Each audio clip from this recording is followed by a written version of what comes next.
I'll do it and I'll say, okay, if I just do this, where's most motion happening? They're like, your back. What if I do it like this? They're like, well, that's hip. I'm like, exactly. Does the hip, we have an anatomy lesson. Where is the hamstring attached? Does it go past the hip and up the back? And they're like, obviously it doesn't, right? Mm-hmm. But they might not know that. And so once they find that out, it clicks a little bit more.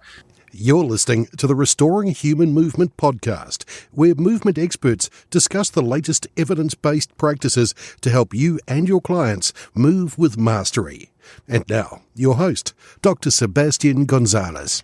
Okay, everyone, it is Dr. Sebastian Gonzalez, the mic here, and we have a guest host today. Can you introduce yourself? This is Dr. Cody Dimak. Oh, from number 105 and I think 31 as well. Yes, sir.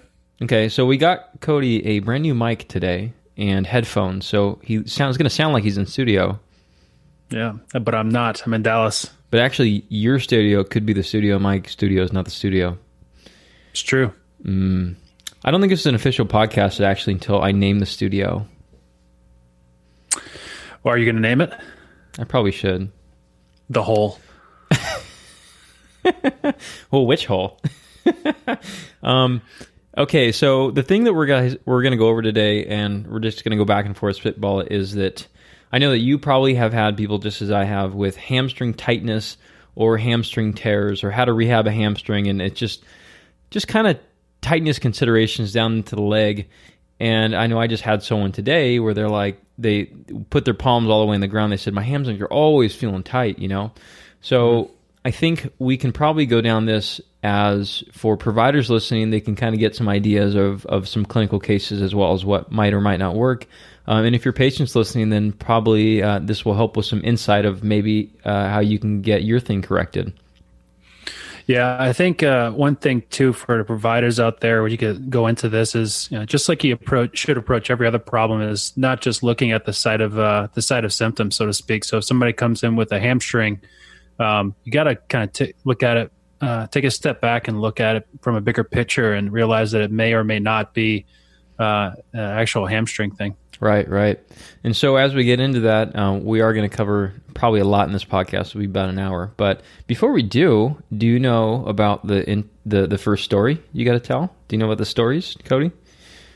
You want my story or your story? Well, I do have a story, but I want to hear. Do you need more time to develop your? You know what really grinds my gears? Oh. This story. You want to do this thing? Oh, okay. Yeah. Well, it's part of the trademarking. It's copyright. Okay. You want me first? Yeah, you first. Okay. By the way, if everyone's listening for the show notes on this, it's going to be 118. Just go to the website pdsportscare.com and 118. No hashtag, no pound, just 118. I don't know. Like, I don't have anything really to complain about today, like Adam Carolla style. But yeah. But have you ever? I just started doing a book. I don't know if I told you. I'm doing a low back book. Yeah, that's right. And the audio version, I thought, you know what? If people are, maybe they won't read it. Maybe they're busy and they're going to drive and they're got to do audio. So I was doing all this audio, and it is so damn hard to read your own damn words verbatim. It's like tough, popcorn, like in school, right? Mm-hmm. It's hard. Did you play popcorn? I've only eaten the popcorn. Yeah, that's a much better one than this one. But I'm starting to realize that as I'm editing this thing, I'll go through and I'll find that I need to do things better. And there was a section where I was actually talking to you on there, and I was responding as you. And I realized to make it realistic, I had to go and do a snip. I had to do a snip in it, and I said, first it started with, so what do you think about this? And then I changed it and said, hey, bruh, what do you think about Very, very professional. It was the real deal. We were talking in a bar, so it's probably what I said. Maybe. Okay. So what, since you're co-hosting today, what grinds your gears before we get into it? Oh my gosh. Probably one thing that grinds my gears is somebody driving less than the speed limit in the left lane.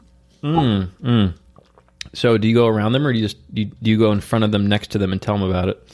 I tend to kind of wait to see if they're going to come to and get over, but they usually don't. So I'll pass them up in the middle lane or the right lane, and I don't look over right then and there, but usually what ends up happening is they pull up to him next to him at a stoplight, and I kind of look at him a little crazy eyed. What do they usually look like? What kind of person are they? They're usually looking down at their cell phone.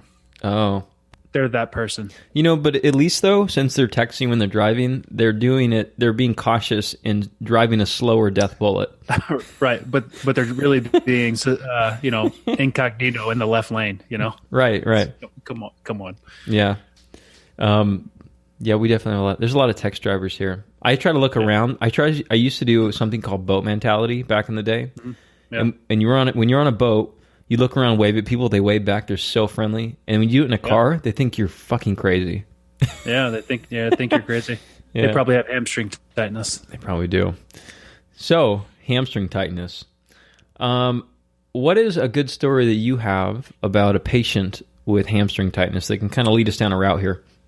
Yeah, patient. So probably one of the more glaring cases that I've had in terms of patient encounter was a gentleman who's a very high level strongman competitor, and he had been dealing with a hamstring issue for probably I don't know, maybe 5 to 6 years or something like that, something pretty crazy. And it was just this really chronic thing. And I mean, he had all these soft tissue therapies done, and whether manual soft tissue stuff, instrument assisted soft tissue, had a lot of things to try and address the hamstring tightness and discomfort. And it actually transpired into he would have kind of like a sharp pain in the hamstring only when he got to a certain percentage of his max in squat and deadlift, and when he would lay on his back, bring his thigh up into his chest, and extend his knee. So kind of stretching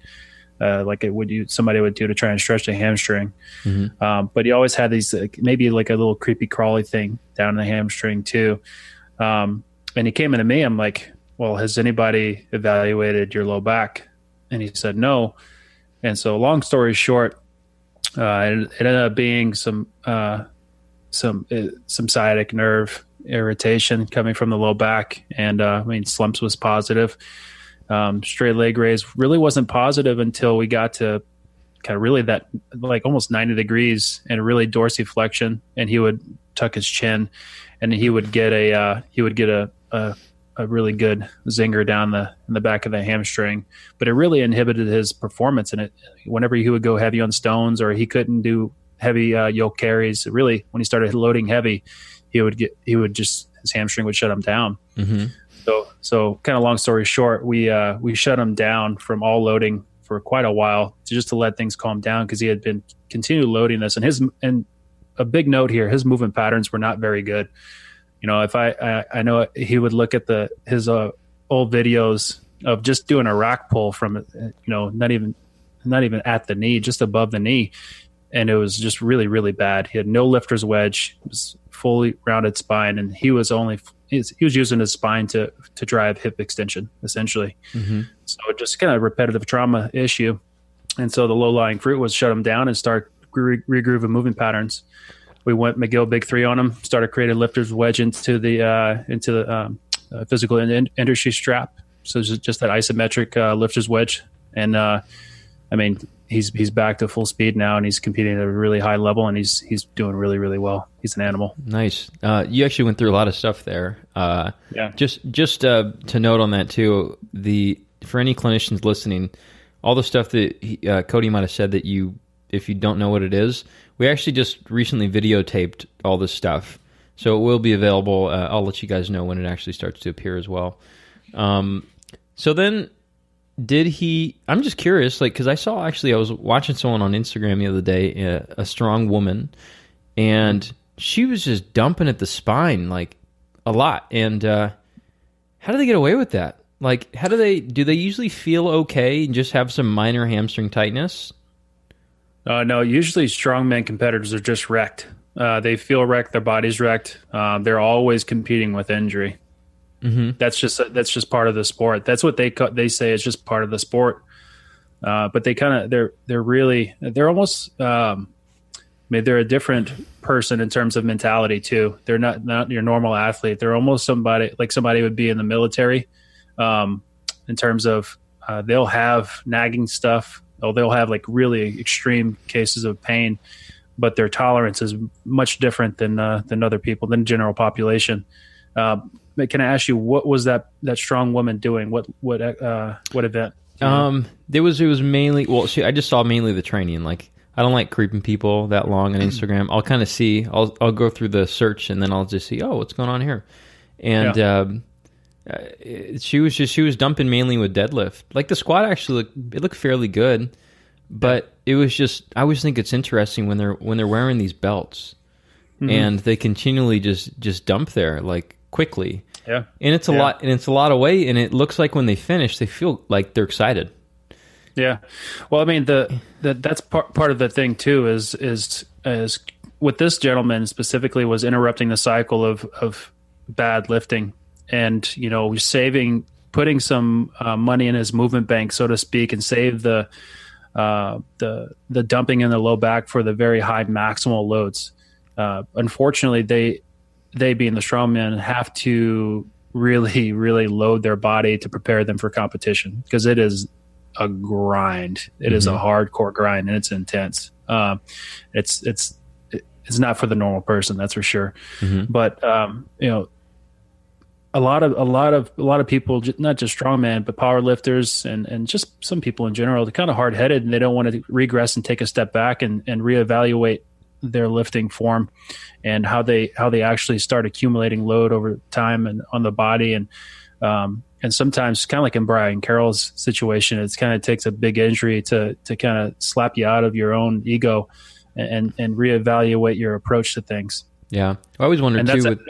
That's what we had to do with this guy. And he would tell you too, he had to kind of really step out, and it was hard for him to trust me in the beginning, because he had seen so many other people, but he did. And he'll tell you now, I mean, I'm sure he would tell you, he's happy that he kind of took a step back and started from scratch, because he's lifting way more now than he ever was before. Yeah.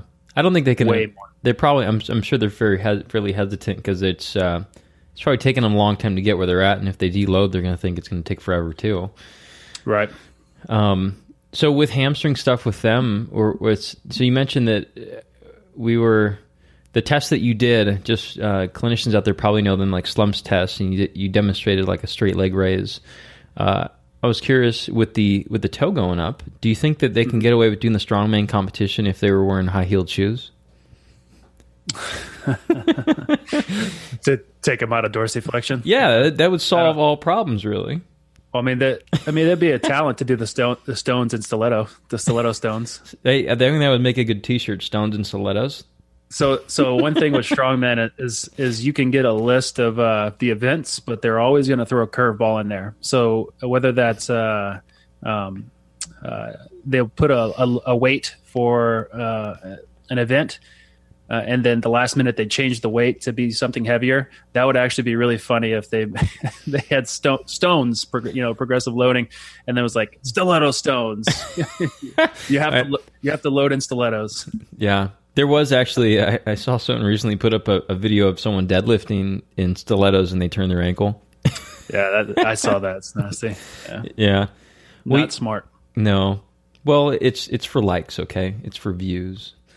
Actually, so we kind of talked a little bit about having hamstring tightness just from actually having nerve-based pain, but it's funny, in my experience, like I get a lot of people who are very convinced that they have scar tissue or a need for some type of stretching locally there. And I always tell my story about, like, I legitimately tore my hamstring. Like, it wasn't black and blue down my leg, but there was a focal spot of a bruise. And I could feel the pop. I actually looked around. I was sprinting to a ball, playing outfield. And it was towards the fence, towards a warning track. And I remember, like, not knowing if I actually dove or if I fell. And I looked around because I was looking for a second baseball that someone was playing a prank and actually hit me in the leg. And that's like an incident where it's like, I don't know actually what created that one to become traumatized in the first place, but it was a definitive tear. Right. So in that case, I think, well, there's a need for focal work there as the structure of the muscle or tendon muscle interface is actually compromised. But in the one you mentioned, it's not. Mm-hmm. So the treatment plans will be a little bit different. Yeah, I mean, you kind of hit a part of the history there. That's somebody who has a true hamstring problem or a hamstring tear. It's just like kind of like tearing your Achilles. They feel like they were hit with something. Like they'll say, I feel like somebody hit me in the back of the calf with a pipe or something. In your case, you felt like somebody hit your hamstring with another baseball or something like that, right? Yeah, here it feels like a doing. Yeah. So that and the crazy thing is, a lot of times when you have that kind of that's hamstring tightness or the hamstring sensation, people think they pulled their hamstring, but there was no event. It just kind of came on out of nowhere. You probably didn't pull your hamstring, right? That's probably some type of neurogenic sensation that you're feeling. But no, the loading is going to be much different. Your assessment is going to be a little different, but you're still going to, at the end of the day, you're still going to go back to, okay, is your core working as well as it should be? You know, are you using your glutes like you're supposed to be? Because a lot of times when you have hamstring injury, it's because you're not using the primary hip extensor, which is the glutes, right? Mm-hmm. So you're trying to use the hamstring to drive your hip extension.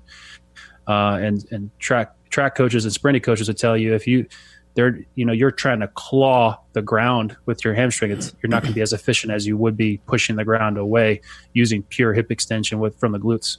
Yeah, I agree. And I don't know my state before that, actually. And a lot of times I'm sure a lot of people, they don't look unless they're in pain.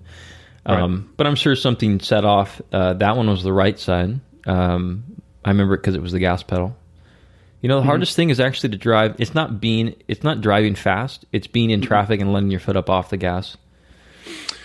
Yeah, that's funny. Yeah, I just remember I had my left ACL done in college, and they used my hamstring for the ACL graft, and I had more problems with my hamstring, just in that rehab. So I mean, once there's a legitimate tear in the hamstring or there's an injury to the hamstring, that's a bugger, man. That's a tough one. Right. And I don't. Did you ever play fantasy football back in the day?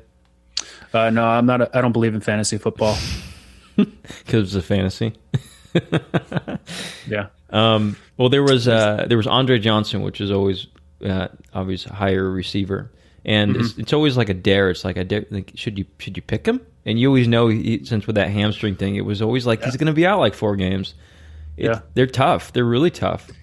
Yeah, well, you kind of hit a point to where, you hit a point just now where it's all these injuries that happen in professional sports, and being in the field that we're in, I'm always like, man, I wonder if it actually is a hamstring, or if it's so. I don't know if you remember running back from used to be when the Rams were in St. Louis.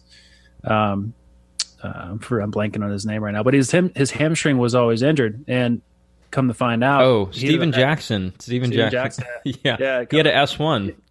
Yeah, he ended up having a microdiscectomy a couple of times, right? Or at least once. I'm not sure if he had a couple surgeries, but I mean, no, that was like that was a disc. He was having disc symptoms in the hamstring. They kept rehabbing his hamstring. But to be fair about that, I never saw the rehab of it, but what the commentators say is the problem. Like Steven Jackson's out with a hamstring.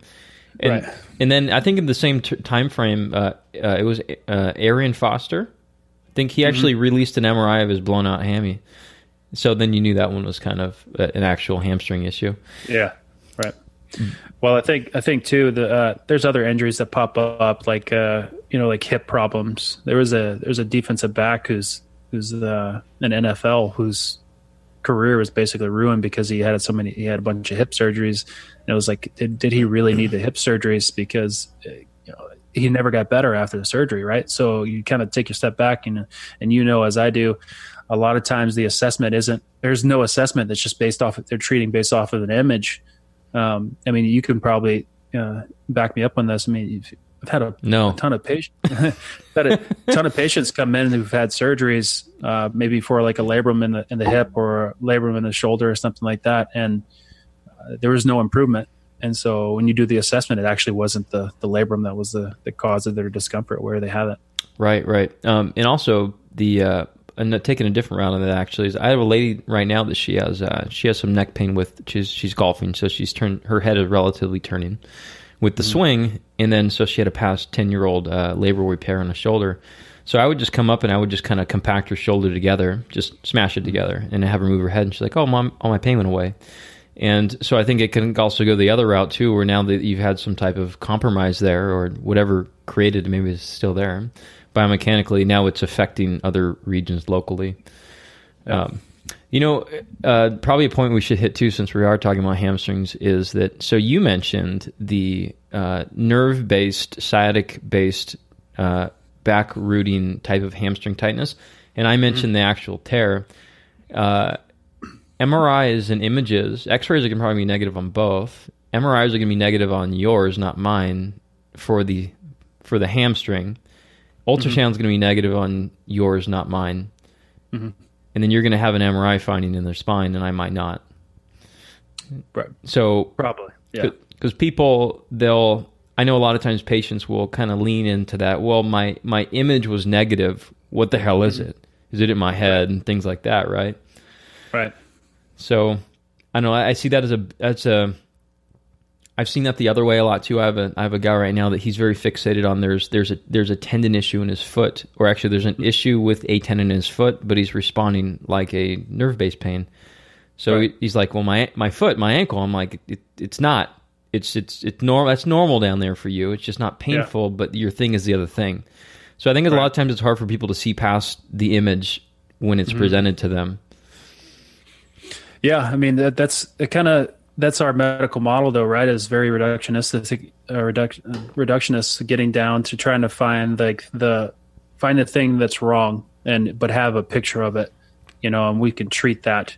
But I mean, the body doesn't always work that way and doesn't play that way, especially when you start getting to.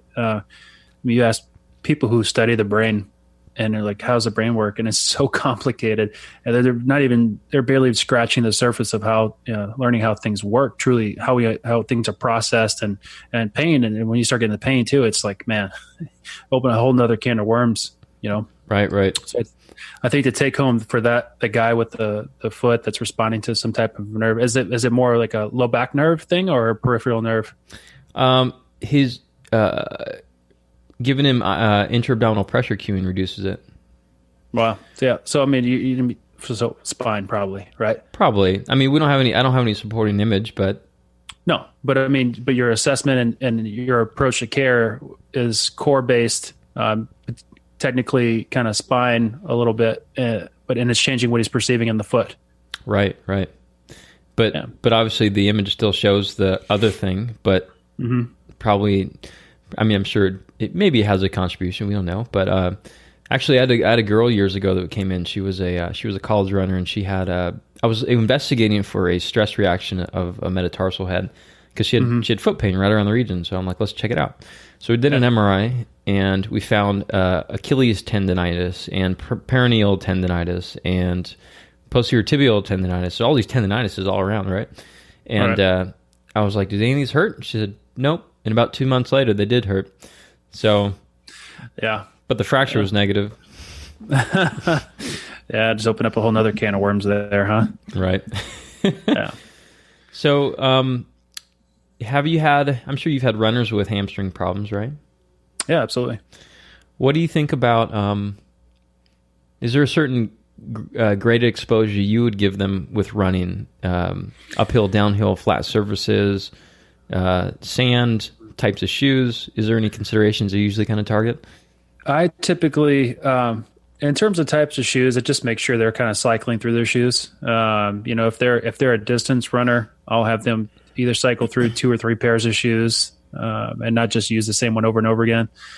I don't go into too in depth of the shoe aspect of it. I give a little bit more focused attention to changing the pattern. So I'll film them running, just their normal pace that they run at, and the side view is the money shot, so to speak, because really get to see where the foot is landing in relation to their body. So I want their foot, when their foot's striking, I want the foot to be directly underneath their center of mass so they can propel themselves forward.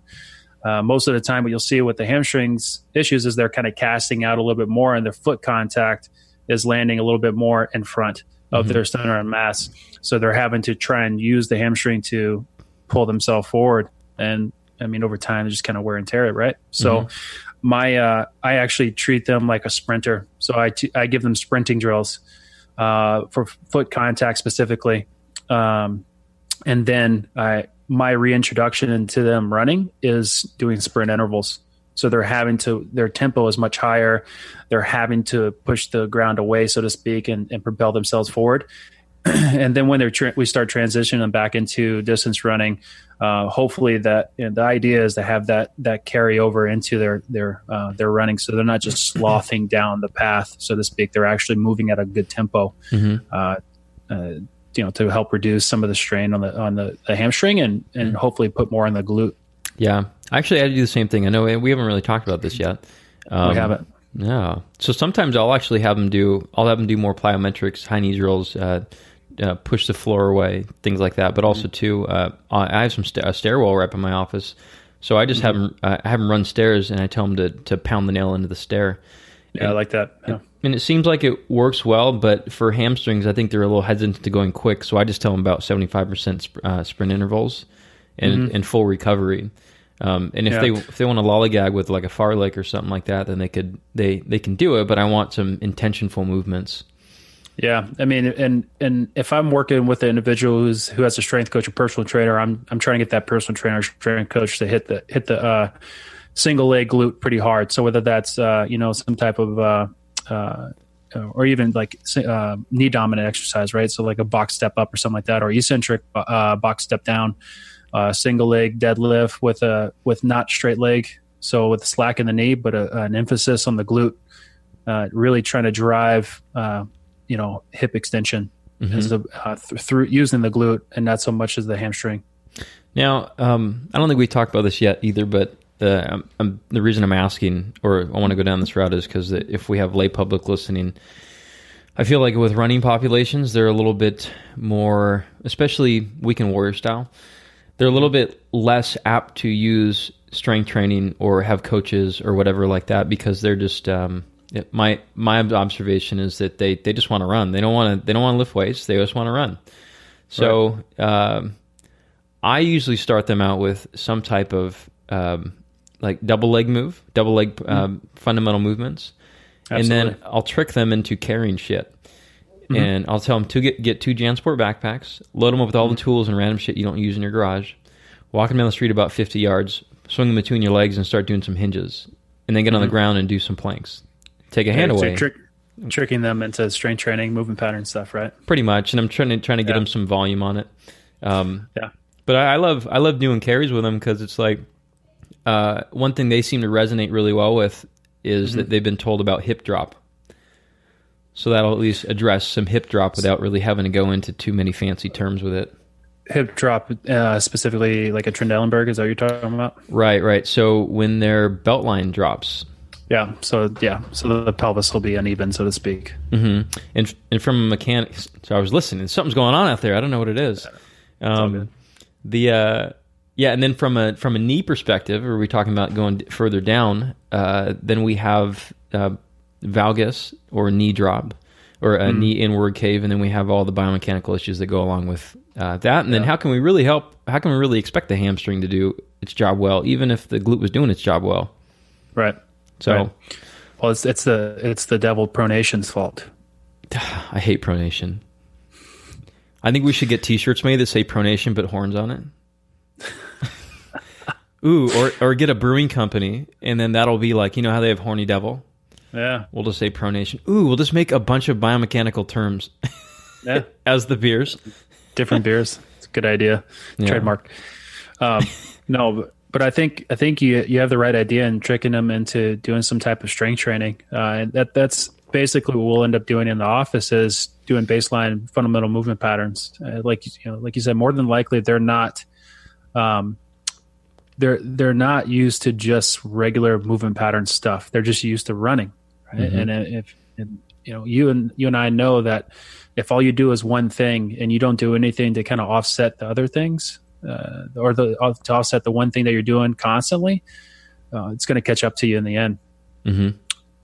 Well, I've definitely found that by addressing some low-hanging fruit in people, and this, let's just say if a runner comes in and really loves to deadlift, and they like to do push-ups, then I find that adding something like a squat all of a sudden takes a lot of their shit away.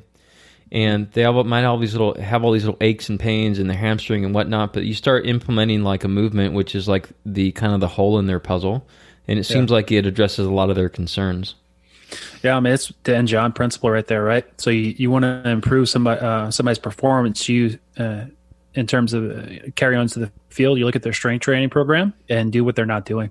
So if they're not doing carries, give them carries. If they're not hinging, hinge. If they're not squatting, right?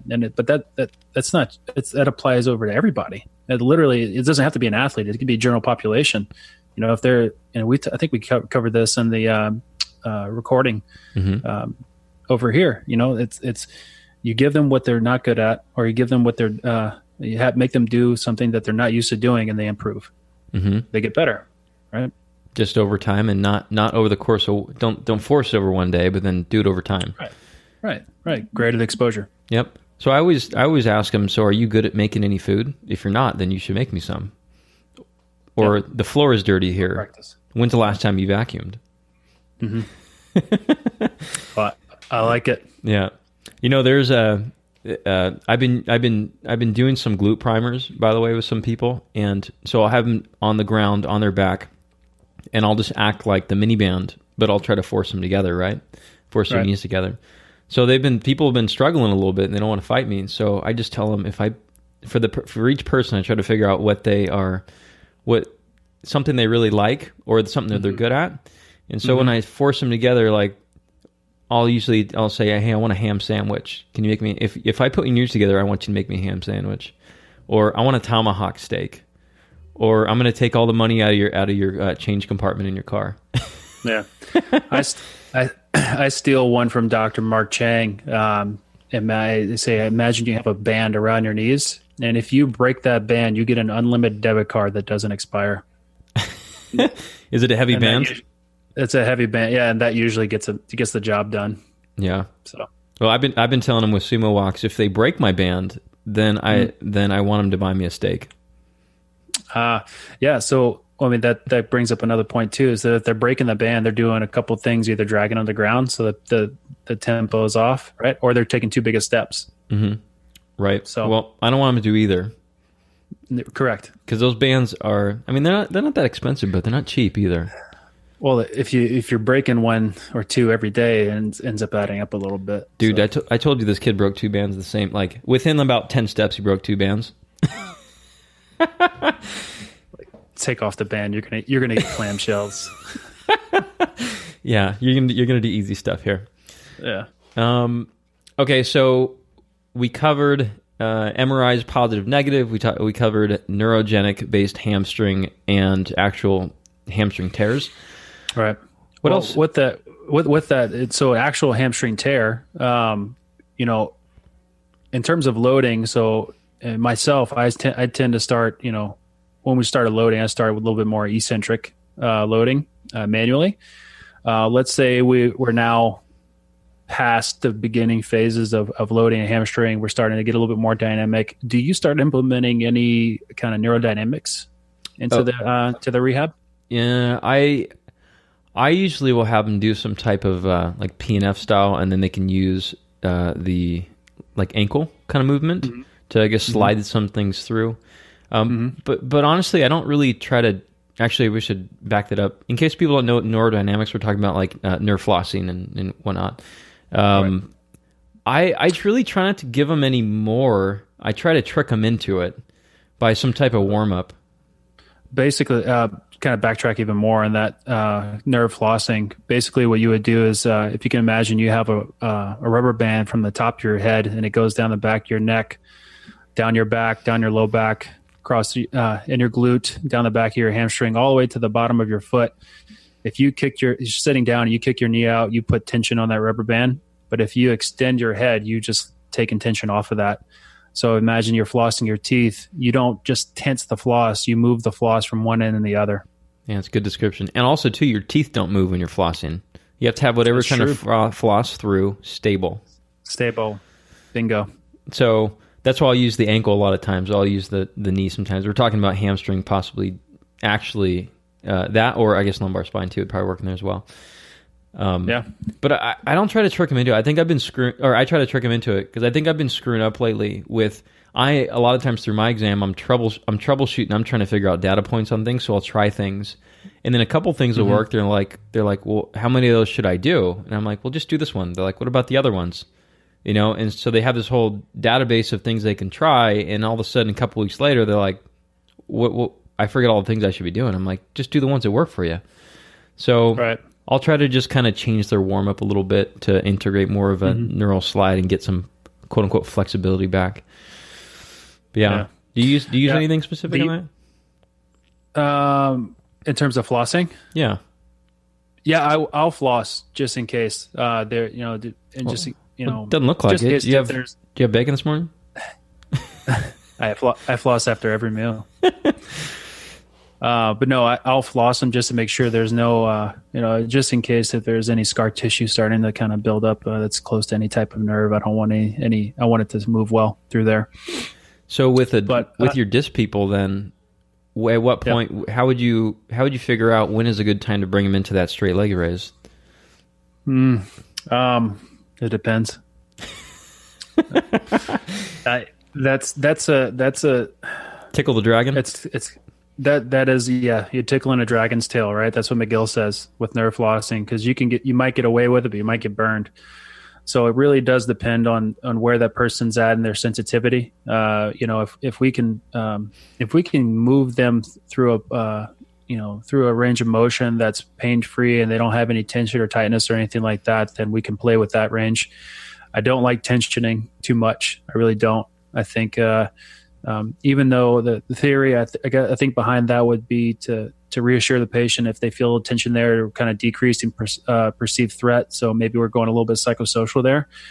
Just from a biomechanics standpoint, though, I'm probably not going to move them into that, especially earlier on in their care. Yeah, I'll wait like 3 weeks or more. I kind of like. I noticed a lot of people get like this too, though. What's that? I'm like a 4 week. Yeah, week 4 maybe. Yeah, it's. I know they'll start to ask really like soon too about like their flexibility and whatnot, and which I'll tell them to stay away from it still until they start to. If they become a little extension intolerant, or I feel like their IVFs are closing, then I'll start to incorporate it more. Yeah, slide them a little bit.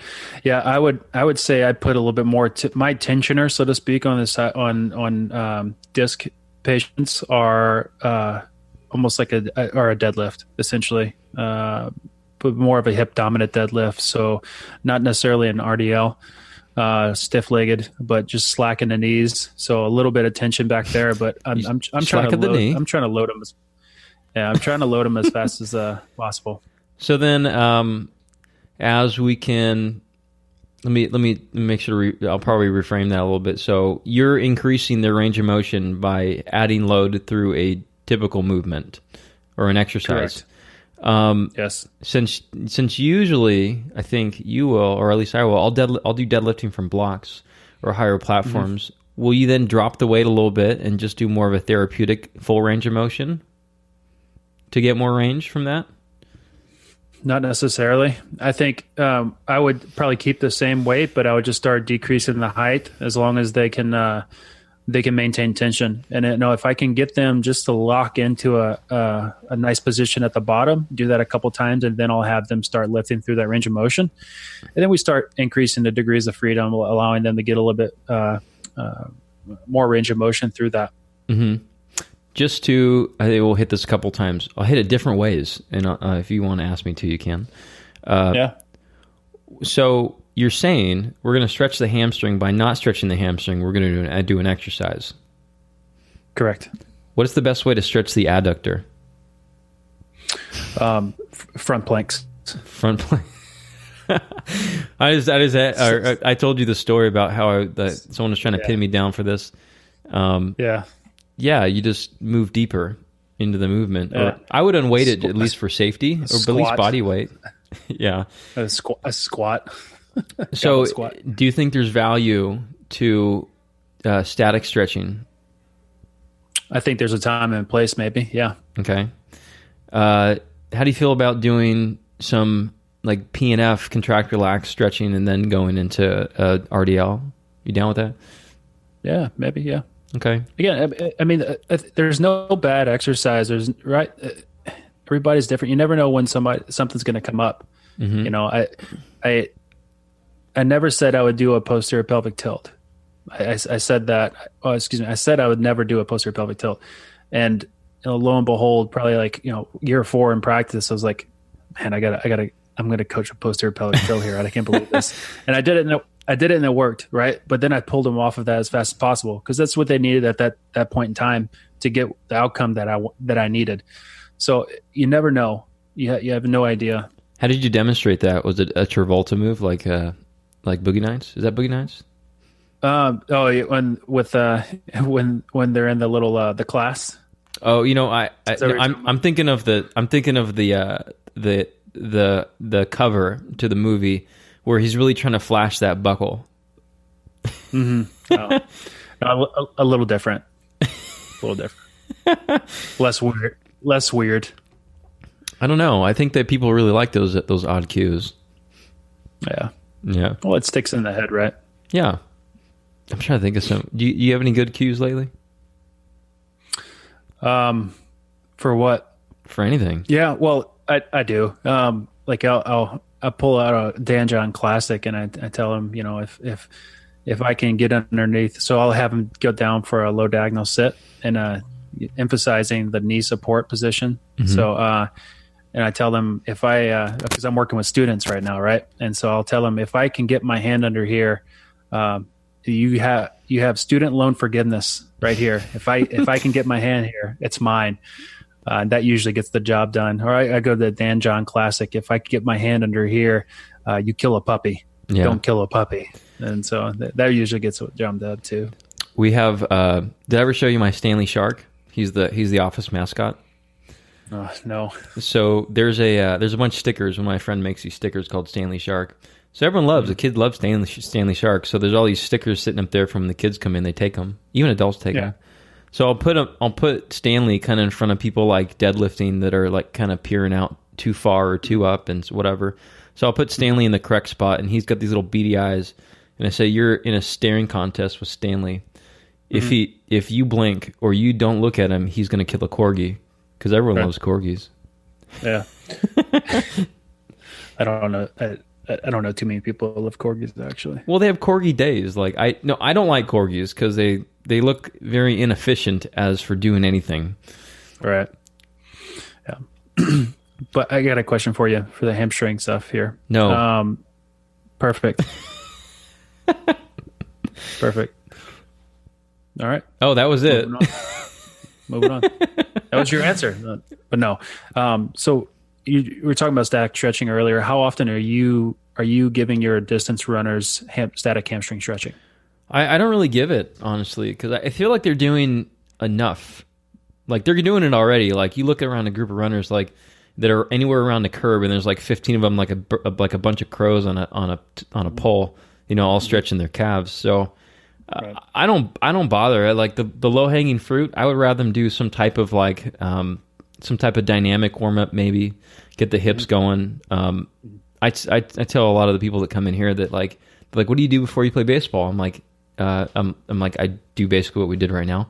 And they're like, well, what kind of stretching do you do? I'm like, none.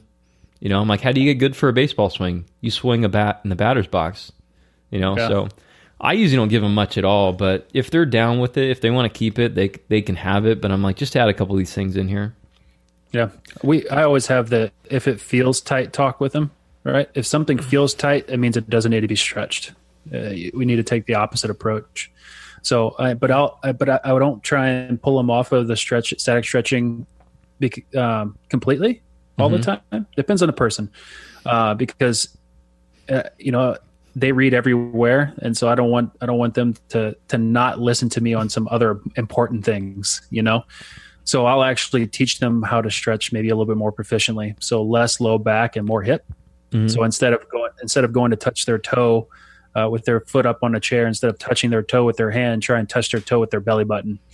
So they're really uprighting through the spine, and it's all hip, right? And I show them. I said, I'll do it, and I'll say, okay, if I just do this, where's motion happening? They're like, your back. What if I do it like this?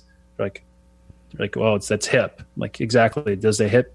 We have an anatomy lesson. Where is the hamstring attached? Does it go past the hip and up the back? And they're like, obviously it doesn't, right? Mm-hmm. But they might not know that. And so once they find that out, it clicks a little bit more. But then we have the dynamic warm-up talk. We have the core stiffness talk, and these are the things I want you to do before you actually go perform, before you go lift, before you go run. And they see the benefits too, right? Mm-hmm. They see the carryover. So yeah, if they actually do the stuff, it's almost 100%. They see the carryover. Yeah. But I think you're right about it's probably not worth it to fight the battle on everybody mm-hmm. just yet. Even if you think it's like terrible for them, maybe it's just better to implement what you think is needed first, and then maybe nick off the things that you think are the triggers for them. Yep. So I'm guessing that when you're telling them when you're correcting their hamstring stretching, you're correcting it because the way they're doing it is creating their hamstring tightness. It would probably, yes. It'd probably be a portion of it. Yeah. Okay. So you're looking at their triggers, and for someone who is probably a nerve-based one, right? Yeah. Correct. Okay. Yeah. What about for someone who's a hamstring-based one? Is there any variation to give a talks that you would maybe give someone like that who's running on a Saturday and doesn't get paid for it?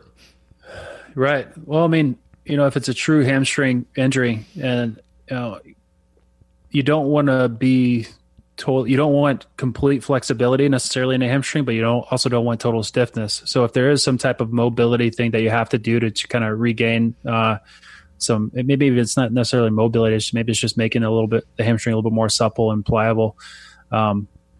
And that may include some static stretching or even if it's a dynamic stretching or like a PNF type deal, right? Mm-hmm. I think still going over a form of uprighting through keeping the spine in the relatively, their neutral position and having most of the motion happen about the hip. But again, I mean, you got to keep going back to, okay, well, why did the hamstring pull in the first place? Do we need to be, is this what they need to be doing before they run? Do they need to be stretching, or do they need to be working on more core stiffness and glute activity and working on hip extension? Mm-hmm. I don't know if I told you, I wrote this massive article when I tore my hamstring, legitimate tear, not feeling tight tear. Right. And I was trying to look up some solid timelines of like recovery of like what is occurring when, and when is a good time to start loading and blah, blah, blah. Right. So I wrote this whole thing up, and it was roughly about 21 days was the time there's a fiber cross bridge that occurs, which then has the ability to transfer load. Prior to that, it's just a jelly material, and it really didn't have anything. You can't do much with it. So, and that was with grade 2. But so I kind of use that as an entry point for conversation. It's like for after you get to that, after you get the ability to transfer energy through that cross bridge, now we need to do it. So it's a way to kind of get them to start implementing some of the hinging movements that I wanted them to do, without having to be too strict on big conversation, a big dog and pony show about it. Right. Yeah, I just remembered something you mentioned about your hamstring injury earlier. About you had some. They weren't fully black and blue, but you did have some discoloration. Correct. Mm-hmm. Mm-hmm. So I had a patient who she was water skiing, and she was kind of waiting for the boat to take off, and the boat took off, and it pulled her forward, and she felt a pop in her like kind of glute hamstring area, kind of almost by the ischial tuberosity, so the sit bone. If you're general public out there listening, so she came into me and was having this ischial tuberosity pain, and she thought she tore her hamstring. I said, well, did you see any bruising in the hamstring? She said, no. And so I started palpating the hamstring. There was no tenderness. There was no divot. There was nothing. Ischial tube wasn't tender. I was like, okay, well, let's do some some other tests. So I tested her for a disc, and sure enough, the pain went away with passive extension. Mm-hmm. So even though she felt a pop in the area, you got to think about too, what were some potential injury mechanisms? She was in flexion when she got pulled forward, right? So maybe it was she kind of irritated a disc. But I think, having that discoloration can give you a window into, okay, maybe there is some legitimate local tissue damage here, as opposed to if someone's like, yeah, I pulled my hamstring, and they're kind of almost like grabbing their butt, but it's right where the hamstring inserts, and you observe, and there's no discoloration. You can even, do a hamstring strength test. There's no pain. There's full strength. It's like, I don't know, Yeah. And I know that my discoloration, actually, I didn't even find it myself, because it's behind you. It's hard to see. And it wasn't enough to make the whole leg black and blue, nor the foot. Sometimes it can happen. But I had someone giving a massage to me, and they found inner thigh high, kind of like around the gluteal fold kind of area. And they're like, oh, there's a little bruise here. And I hadn't had anyone mess with it prior to. I was just kind of giving it some time, which made me then kind of think, when people come in with the possibility of a tear and they ask for tissue work on it and they want you to beat the snot out of it, it creates the possibility that if they do bruise, then you muddy the water. If they bruise because of you or because of the tear, or maybe not a tear at all. So right. I really try not to muddy that water anymore, just because it was really tough for me to tell, because I couldn't see the damn thing. Mm-hmm. So that was enlightening when I had that. Yeah, I think there's so much information out there, whether it's good information or bad information. Patients are coming in with way more, sometimes more knowledge, but also sometimes like their own diagnosis and their own treatment, and they think they know what they need. And I always told patients, I said, okay, that's fine. We'll consider that, but I'm going to do my assessment, and I'm going to let you know what I find and what I think is going to be the best approach to treat this and work with this. And we can talk options. Mm-hmm. And so usually my exam and my history and my exam was the most comprehensive thing they've had. And by the end of the visit, usually I have them on board for whatever is actually going on, as opposed to what they think they need. But that takes a lot of, communication and explaining to them what they need, and what they think they need isn't necessarily going to be the best thing for them. Mm-hmm. Yeah. So on that note too, I've been trying to make it a good point with especially new patients to say, like, what are you concerned that you have? And they might say, hamstring tear, and maybe this, and maybe that, and so on. And then asking them, like, what do you want from me? Like, what are you looking for? And they'll tell you. And mm-hmm. Throughout the time, I'll frame it a couple of times. I'm like, I want you to hear that I'm hearing that you want this, and this, and that you think you have that, and that. I'm going to screen all those out. And if I feel like this is right for you at the time, I'll tell you. But if I don't suggest it, it's because I feel like it might be useful not at all, or maybe later. And it's just mm-hmm. different times for things. Like rest, you would only use it for like maybe 5 days, but you don't use it later. So there's times for these things. Right. So yeah, patient communication, always a good thing. We're starting to wrap up here. What else do you want to talk about hamstrings?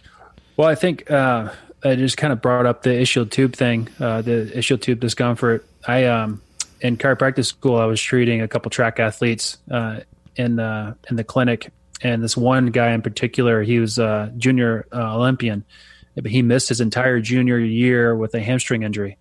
And so a kid came into me. I mean, this guy had huge hamstrings, huge glutes. His thighs were ginormous. There was no real pain. He didn't have pain on palpation. So it always kind of confused me. So me being the student that I was, I treated the hamstring. So we did a lot of eccentric loading. So we did a lot of manual eccentric loading, did a lot of Nordic hamstrings, a lot of Swiss ball eccentric hamstring curls, and then progressed to some concentric stuff, and just really, went from eccentric all the way through to being more dynamic.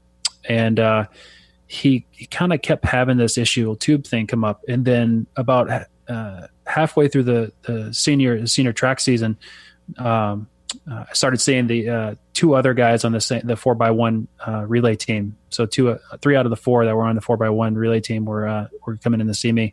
And the other two started getting ischial tube discomfort too. And I'm like, okay, what's going on here? So I started talking to the coach and say, hey, what are you guys doing in terms of like your workouts? And he told me they're sprinting workouts. I said, okay, are you guys doing what are they doing strength and conditioning? He's like, oh, well, they're not really doing strength and conditioning. I said, okay, you guys don't do any other exercises? He said, well, we do some core work at the end of practice. I was like, hey, what are you doing? He was like, oh, we're doing sit-ups, crunches, Russian twists, reverse crunches, reverse leg lifts. And he's like, it's all flexion based. I was like, okay, well, look, let's do this. Instead of doing this, and this, let's just plug these in here. And I let him keep a couple of the other exercises because I didn't want to totally, say, hey, you're ruining your players, right? Mm-hmm. Or your athletes rather. And so we, it just inputted some bird dogs, inputted some front planks, some soft planks, side planks, some rotational core stuff. And in the office, I started doing a little bit more prone extension with the track athletes, and sure enough, the hamstring discomforts went away. Yeah. And I was like, and that to me, that was like kind of like an eye opening, like holy moly, this is it's not always the local tissue, right? Where they're having the pain. Well, and too, you implemented the movement that was apparently not happening. There was a lot of flexion. Mm-hmm. You added extension, right? So I think throwing that stuff in, I can't help but think that all these, like, how like you read about like the 10 most common ailments that people have, and like back pain and IT band and hamstring, and if there's that many of them, do you think we're missing something? Like people are missing something the way they're managing them, like not just clinicians but people. Like, yeah, absolutely. I mean, I think a big part of it comes down to just general activity. I think it's way more complicated than we're not treating things well in terms of from our end, right? I think there's more psychosocial things that play a bigger role in it. I think nutritional problems probably play a bigger role into it also. Because I think we're getting worse at treating back pain, if I'm not mistaken. I think the statistics are we're not, but there's so much more information out there. It's like, how are we getting worse? I don't think we're really connecting the dots in terms of promoting just general activity. And for those weekend warriors, we're not promoting them. We're trying to make them better at the thing that they're doing all the time on the weekends, or just like, mm-hmm. But we're not managing the lack of load in other areas. We're not having them, okay, you're going to run 10 miles this weekend. How about maybe a couple times this week, go out for about an hour long walk or something like that, just in managing that aspect of it. We're becoming specialists. Everyone's really good at that one thing, because they want to be an Olympic lifter or be does anyone want to be a HIITS athlete? Yeah. Do they? Yeah. CrossFit, right? They want to be an American Ninja Warrior. Yeah. No, I think, you kind of, and you and I we're, I guess in the field of chiropractic, we would be called sports chiropractors, so to speak. And I'm using air quotes, but really we're just really good generalists, and I think that's what we need to be as humans. We need to be good at a bunch of stuff, not perfect at a bunch of stuff, but we just need to be relatively really decent at a lot of things. Mm-hmm. And that kind of mitigates a lot of the long-term load, so to speak, on the body. If we're looking at, endurance athletes, or if we're looking at strongman competitors, or we're looking at just the general population playing golf, once a weekend, we need to be doing something to kind of offset just that chronic load. Yeah, I agree. This is a completely side idea, but I've been thinking about it this week. Tell me what you think. I've been telling people with elbow, shoulder, and hand conditions that they should only expect to have their thing completely go away by the time they develop 3 calluses and they feel like they want to file it. Does that work? That's actually not bad. Yeah, not bad. But I thought the disclaimer would be on that is that when you have someone already lifting, then that won't play. Mm-hmm. But deconditioned, right. Yes. Yeah, absolutely. Deconditioned, I mean, you'd be amazed. You just start, like you said, upper extremity complaints, even neck complaints, right? Somebody's deconditioned. The first thing you do, if all you do is just have them start carrying stuff, they get better. Mm-hmm. Right. You work grip in different variations. and they improve. I don't know. There you go. 3 grip rule. You heard it here first. Boom. Okay, so any last words you think on hamstring or feeling of hamstring tightness or the actual hamstring tear?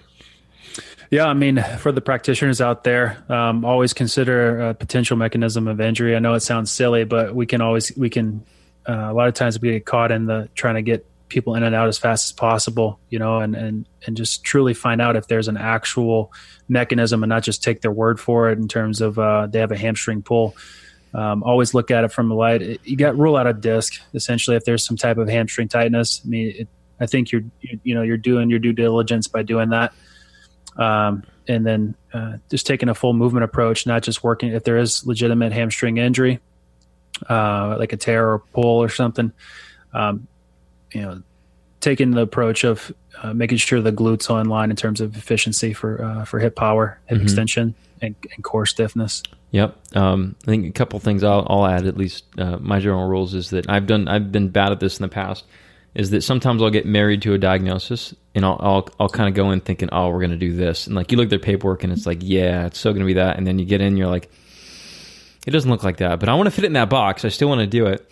Right. So that's one thing. But also two is that when you do come to a diagnosis, I think it's more important to figure out what the body is asking for to reduce the pain and ask them to duplicate the pain somehow, and then try to reduce it, and it'll give a better insight of what we're looking to at least apply for doing a corrective exercise strategy or fill in the gaps of strength or so on, because you can always do tissue work on it, but those are my 2 thoughts anyways. Yeah, I like it. Cool. So to close out here, so you always open up the show with a little negativity of grind your gears. What's something that you really, really, really do like? That I like? Narrow me down a little bit, because there's a lot of things I do like. I love pistachios. Oh, okay. Yeah, so pistachios are they're great. I don't know if you see my car. Was my car like that back in the day? Yeah, there's pistachio shells everywhere. Right. And so it's green dust. Is it green? No. No, but I'll have that solo cup in the center console, and I'll start breaking them up and whatnot. And I started putting them in my lap, and eating them that way. And every once in a while, I would get one that has no pistachio in it, so I'm kind of irritated. And then I'll find one that has no shell on it. I'm like, great, and I drop it. And there's this little section between the center console and where the seatbelt goes in that there's probably a good 20 solid pistachios in there that are just getting too waterlogged with moisture, because it's moist here. Yeah. Is it moist there? Yeah, it's moisture. Moisture. Anyways, that's how you screw up a pistachios. Get it wet, or get it moist. So you turned it back to a grind your gear. You turned it back to something negative.